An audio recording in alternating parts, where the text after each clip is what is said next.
Spotify enhances podcast advertising. From the podcast show in London, the latest from our daily newsletter at podnews.net.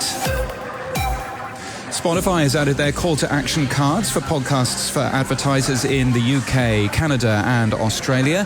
Launched in the US in January 2022, we link to details about how they work today in our show notes and our newsletter at podnews.net. They demonstrated the new cards at the podcast show. At the podcast show, Audio UK has just launched a new partnership agreement template to make it easier for independent podcast and radio producers to work on projects together. It's been prepared by legal experts.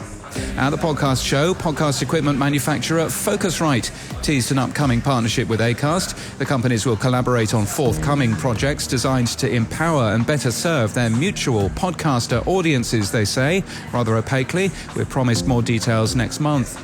At the podcast show 2023 will be on May the 24th to the 25th in the same location here in Islington.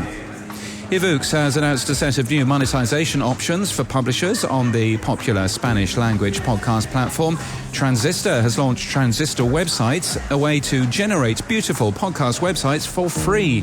We're linked to ours today in our show notes and our newsletter. And Sounder has released a new import tool to help podcasters move to the platform.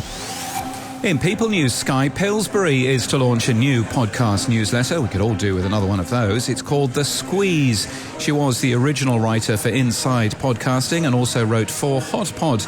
You'll find out how to subscribe in our show notes. And in podcast news, No One Is Coming to Save Us is back as a weekly podcast covering America's childcare crisis and the people who are crushed by it.